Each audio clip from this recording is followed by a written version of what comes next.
The American Civil War remains the most transformative and bloody chapter in the history of the United States, a 4-year struggle that redefined the nation's identity and settled the fundamental questions of its existence.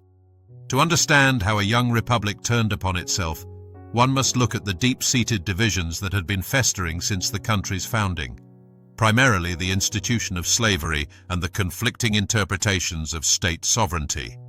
By the mid-19th century, the North and South had evolved into two distinct societies, with the North embracing rapid industrialization, urban growth, and a free labor ideology, while the South remained a conservative agrarian society built entirely on the back of enslaved labor.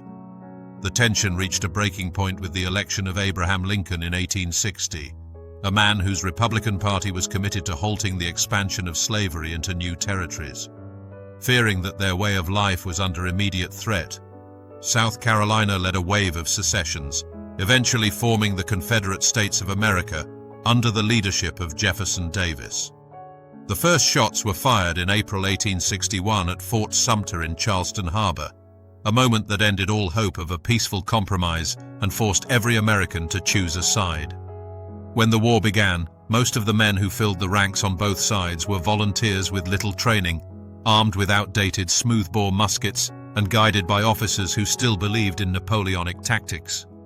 Early battles reflected this naivety. At First Bull Run in July 1861, soldiers marched to the battlefield as if attending a spectacle, only to be swept into chaos as lines broke, orders failed, and panic spread. The shocking violence made it clear that this war would not be brief or glorious. As the months passed, both sides expanded their armies into massive fighting forces, drilled relentlessly, and adopted new technologies that made the battlefield deadlier than ever before. The First Battle of Bull Run quickly shattered all illusions of a short, glorious affair, as raw recruits realized the terrifying reality of modern combat. Soldiers who had expected to return home as heroes found themselves instead facing the grim machinery of industrial warfare, where thousands could be killed in a single day. The North, or the Union, possessed significant advantages in population, manufacturing, and railroad mileage. Yet the South held the advantage of fighting a defensive war on familiar terrain with a deeply motivated officer corps. General Robert E. Lee emerged as the primary architect of Confederate military strategy, and in the Eastern Theater, the fighting in Virginia became a relentless test of endurance. Lee repeatedly took bold risks, using speed and aggressive maneuvering to offset the Union's numerical superiority. Battles like the 7 Days, Second Bull Run, Fredericksburg, and Chancellorsville showcased Lee's tactical brilliance but also revealed the horrifying cost of frontal assaults against entrenched positions. At Fredericksburg in December 1862, Union troops advanced across open ground into a storm of Confederate rifle and artillery fire, leaving the fields covered with thousands of fallen soldiers by nightfall. The Union commander, Ambrose Burnside, sent wave after wave of men up Marye's Heights, a fortified position where Confederate soldiers behind a stone wall cut down the attackers with devastating efficiency. These battles were fought at close range, where soldiers could see the faces of the men they were killing, and where wounded cries echoed across the fields long after the fighting stopped. Medical care was primitive, with amputations performed without anesthesia beyond whiskey or chloroform, and disease killed more men than bullets. Infections, dysentery, and pneumonia ravaged both armies, claiming lives in hospital tents and makeshift field hospitals where surgeons worked by candlelight, their saws and knives never ceasing. The war took on a different character in the Western Theater, where geography shaped strategy. Control of rivers was vital, and ironclad warships dueled on the Mississippi and its tributaries.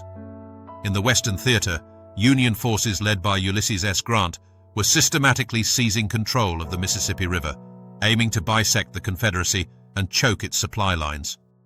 At Shiloh in April 1862, the Confederates launched a surprise attack that nearly destroyed Grant's army, resulting in 2 days of savage combat in dense woods where visibility was limited and confusion reigned.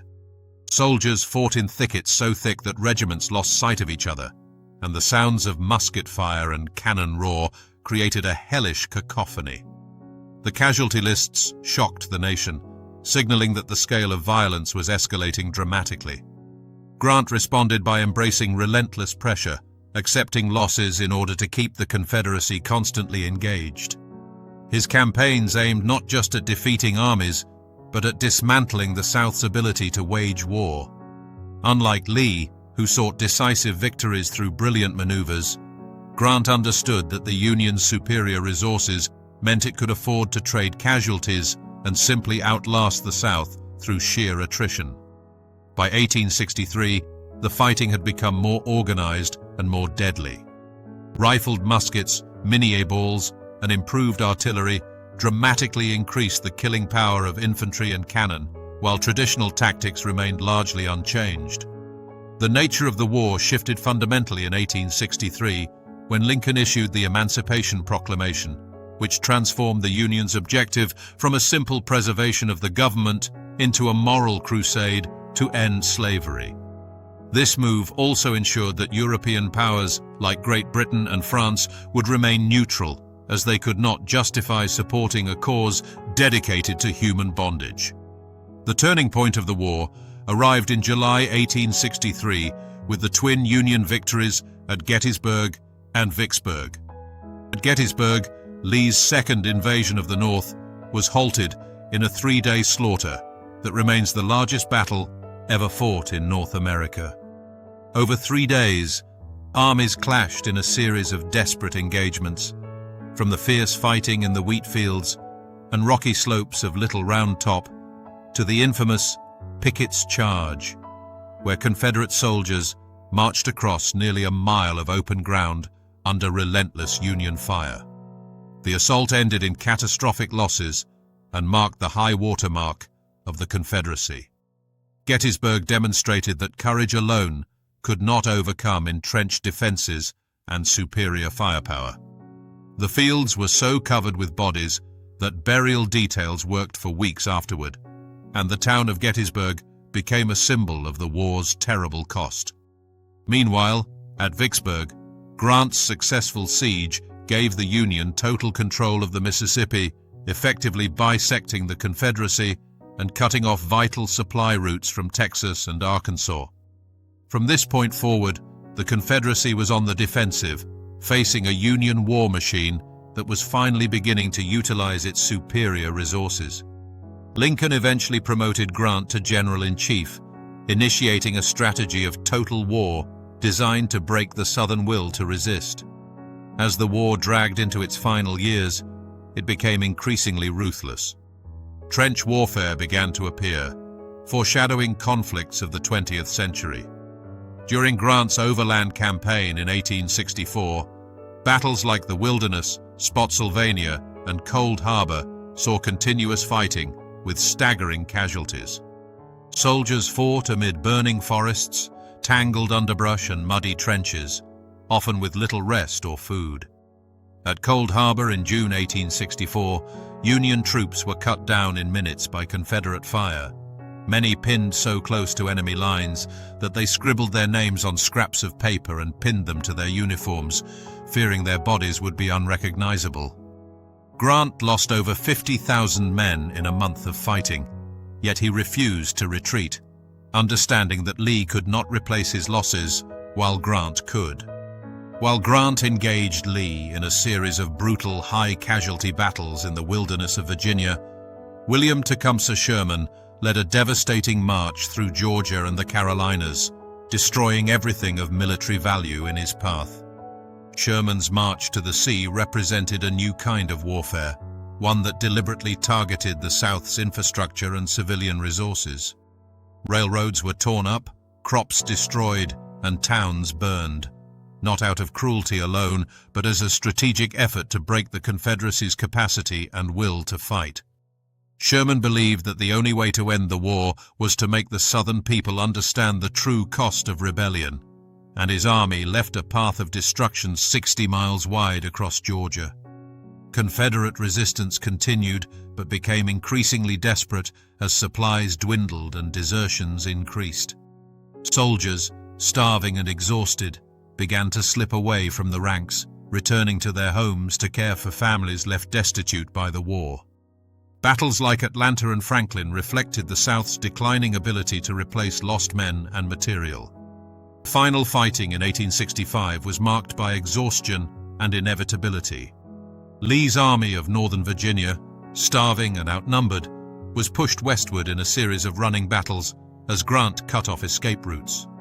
Skirmishes, artillery duels, and brief but violent clashes continued until Lee realized further resistance would only mean pointless slaughter. The end finally came in April 1865 at Appomattox Courthouse, where a weary Lee surrendered his army to Grant, effectively ending the organized rebellion. By the war's end, the nature of fighting in America had been forever changed. The Civil War demonstrated that modern wars would be fought not only by armies but by entire societies, using industrial power, mass mobilization, and relentless force. The cost was staggering, with over 600,000 lives lost and the South left in ruins. But the Union was preserved, and the institution of slavery was abolished forever. The battlefields left behind were scarred landscapes filled with unmarked graves, shattered towns, and survivors forever altered by what they had endured. Entire generations of young men had been decimated, families torn apart, and communities destroyed.